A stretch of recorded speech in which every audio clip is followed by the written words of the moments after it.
اس کثرت کے ساتھ اللہ کا ذکر کرو۔ منافق پکار اٹھیں کہ یہ تو دکھاوا کرنے والے لوگ ہیں، ان کو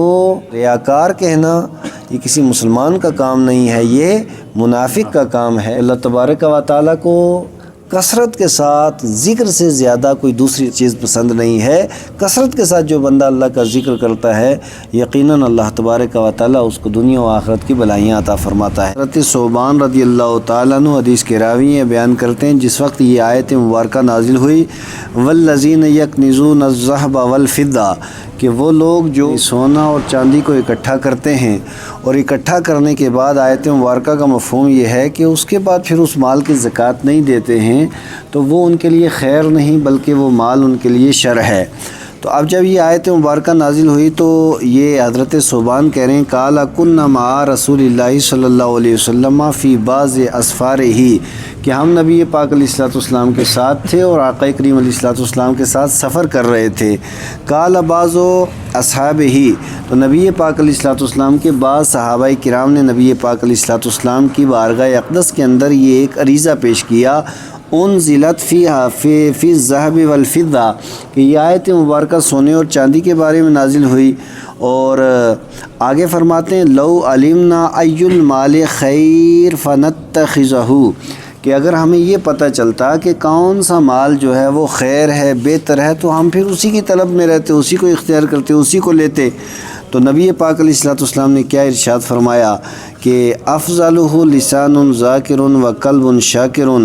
کہ سب سے بہتر مال یہ ہے کہ انسان کی زبان جو ہے وہ ذکر کرنے والی ہو اور انسان کا دل جو ہے وہ شکر کرنے والا ہو، یہ ہے سب سے بہتر مال اور خزانہ۔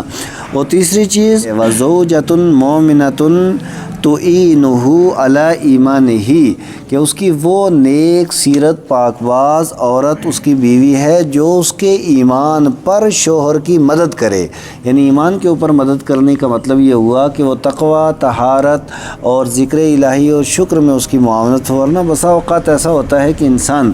اپنے گھر والوں کے دباؤ کی وجہ سے بسا اوقات غلط قدم اٹھا دیتا ہے یا بہت سی غلط کاریوں کے اندر بھی انسان مبتلا ہو دیتا ہے، لیکن نیک بیوی یہ اللہ تبارک و تعالیٰ کے عظیم ترین خزانوں میں سے ایک خزانہ بھی ہے اور اس کی عظیم ترین نعمتوں میں سے ایک نعمت بھی ہے۔ یہ حدیث جامع ترمذی کے اندر موجود ہے۔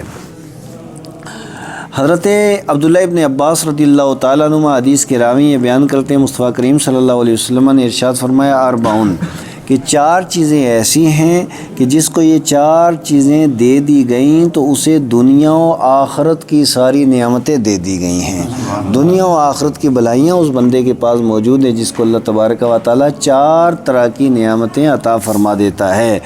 اب سب سے پہلی نعمت ہے قلباً شاکراً، کہ شکر کرنے والا دل اللہ تبارک و تعالیٰ کسی کو دے دے۔ ورنہ حقیقت یہ ہے کہ اگر ساری دنیا بھی کسی کو مل جائے تو اس کے باوجود بھی بندہ یہ چاہے گا کہ ایک دنیا اور مل جاتی تو بہتر ہے، یعنی 99 اگر مل جائیں تو 100 کے چکر میں 100 ہے تو 200 کے چکر میں بندہ رہتا ہے، یہ بندہ کبھی سیر نہیں ہوتا۔ لیکن جس کو شکر کرنے والا دل اللہ تعالیٰ دے دیتا ہے تو وہی بادشاہ ہوتا ہے، اور یہ دنیا و آخرت کی سب سے بہتر دولت اللہ تعالیٰ نے اللہ کے پیارے محبوب نے اسے قرار دیا ہے۔ تو پہلی بات تو یہ ہے وَلِسَانًا ذَاكِرًا، اور دوسری چیز ذکر کرنے والی زبان، کہ ہمیشہ اس کی زبان کے اوپر سبحان اللہ، الحمدللہ، ماشاء اللہ، لا الہ الا اللہ، اور اس طریقے سے قرآن حکیم کی تلاوت اور درود و سلام کے گجرے اس کی زبان کے اوپر رہیں، تو وہ زبان اللہ کے پیارے محبوب علیہ السلام ارشاد فرماتے ہیں دنیا و آخرت کی بہترین چیز یہ ہے۔ اور چوتھی چیز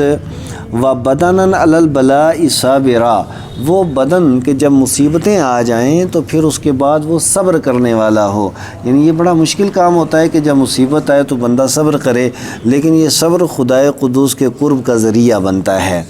اور وَزَوْجَةً لا تبغیہ حوباً فی نفسہا و مالہ، اور وہ بیوی کہ جو کسی طرح کی خیانت نہ کرنے والی ہو، وہ بیوی جو خیانت نہ کرنے والی ہو اپنے نفس میں بھی اور اس کے مال میں بھی، یعنی جو امین ہو، امانت دار ہو اور دیانت دار ہو، تو یہ جس کو مل جائے تو اللہ تبارک و تعالیٰ اس کو دنیا و آخرت کی بہتر بلائیاں عطا فرماتا ہے۔ حضرت امام طبرانی نے المعجم الکبیر کے اندر اس حدیث پاک کو روایت کیا۔ حضرت ابو موسیٰ الاشعری خدری حدیث کے راوی بیان کرتے ہیں مصطفیٰ کریم صلی اللہ علیہ وسلم نے ارشاد فرمایا مثل الذی یذکر ربہ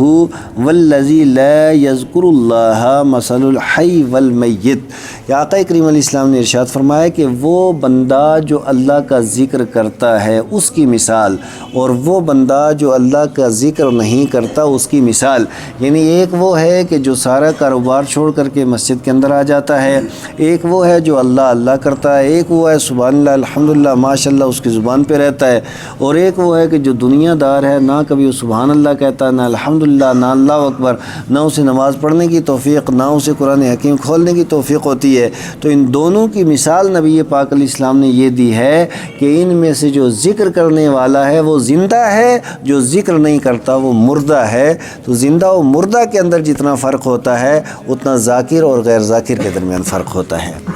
حضرت یہ متفق علیہ حدیث سے صحیح بخاری سے مسلم کے اندر یہ حدیث موجود ہے۔ حضرت ابو سعید الخدری رضی اللہ تعالیٰ عنہ حدیث کے راوی بیان کرتے ہیں مصطفیٰ کریم علیہ السلام نے ارشاد فرمایا اکثروا ذکر اللہ حتی یقول مجنون، کہ اللہ کا اتنا ذکر کرو یہاں تک کہ لوگ پاگل کہہ اٹھیں کہ یہ آدمی اس کا توازن صحیح نہیں، اس کا دماغ صحیح نہیں، یہ کیا ہر وقت یہ ذکر کرتا رہتا ہے۔ تو جس بندے کو پبلک یہ ڈگری دیتی ہے اللہ تعالیٰ اسے اپنے قرب کی ڈگری عطا فرماتا ہے اور اپنے قرب اس بندے کو اللہ تعالیٰ عطا فرما دیتا ہے۔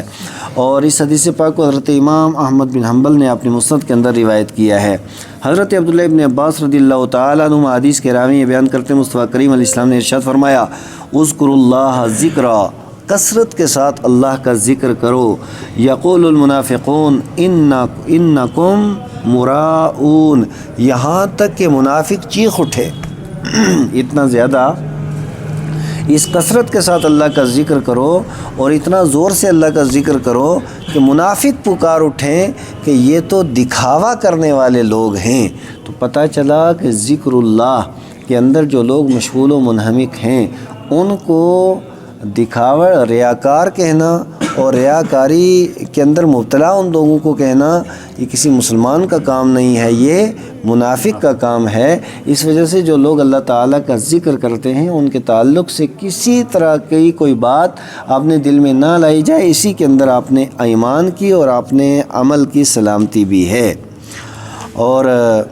حضرت ام انس رضی اللہ تعالیٰ عنہ حدیث کی راویہ ہیں، بیان کرتی ہیں مصطفیٰ کریم صلی اللہ تعالیٰ علیہ وآلہ وسلم نے ارشاد فرمایا، تو یہ کہتی ہیں کہ قالت یا رسول اللہ اوصینی، کہ مجھے آپ وصیت فرما دیجئے۔ تو نبی پاک علیہ الصلوۃ والسلام نے ارشاد فرمایا سب سے پہلی وصیت نصیحت تمہیں یہ ہے کہ گناہوں سے ہجرت کر، اور فَإِنَّهَا أَفْضَلُ الْحِجْرَةِ، اور سب سے افضل ہجرت یہ ہے کہ انسان گناہوں سے ہجرت کرے، گناہوں سے دور بھاگے۔ حالانکہ ہجرت کی اس کا ثواب اور اس کی عظمت کا عالم یہ ہے کہ جو بندہ مومن مہاجر ہو اور ہجرت کر لیتا ہے، ہجرت سے پہلے کے جتنے گناہ ہوتے اللہ پاک سارے گناہوں کو معاف فرما دیتا ہے، لیکن افضل ہجرت اسے بتایا گیا کہ انسان گناہوں سے ہجرت کرے، اور گناہوں سے اور اللہ تبارک و تعالیٰ نے جن چیزوں کو منع فرمایا ہے ان چیزوں سے رک جانا، یہ کمال ہجرت ہے اور افضل ہجرت ہے۔ اور آگے ارشاد فرمایا کہ فرائض کی تو پابندی کر، یعنی نماز ہے، روزہ ہے، زکوٰۃ ہے، حج ہے۔ یاد رکھیے کہ کتنے نوافل ہم پڑھیں لیکن جب تک فرائض نہیں تو ان نوافل کا کوئی ثواب نہیں ہے۔ رائے خدا میں کتنا خرچ کریں، جب تک زکوٰۃ نہیں دیں گے تو اس کا کوئی فائدہ نہیں ہے۔ ساری زندگی روزہ رکھیں لیکن اگر فرض روزے نہ رکھیں تو ان کا کوئی فائدہ نہیں ہے۔ ساری دنیا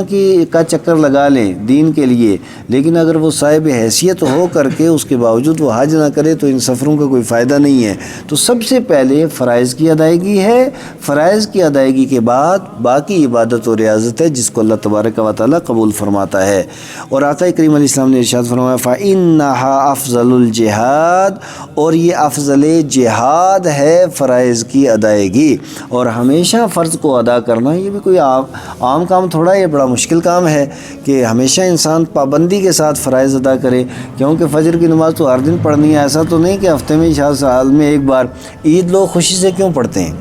اس لیے وہ سال میں 2 بار پڑھنی پڑتی ہے، اس وجہ سے خوشی سے آ جاتے ہیں۔ اگر ہر دن عید ہوتی عید پڑھنے بھی کوئی نہیں آتا، پھر عید کی بھی کوئی اہمیت نہ ہوتی، لیلۃ القدر کو کیوں لوگ جاگ جاتے ہیں آ کر کے؟ اس وجہ سے سال میں ایک بار ہے۔ جمعۃ الوداع یا ہمارے جو اہم تہوار ہیں نا، یہ کبھی کبھی آتے ہیں، تو اس وجہ سے شوق و ذوق سے لوگ آتے ہیں۔ اب ہر دن امتحان تو تب ہوتا ہے کہ فجر میں کون آتا ہے، امتحان تو تب ہوتا ہے کہ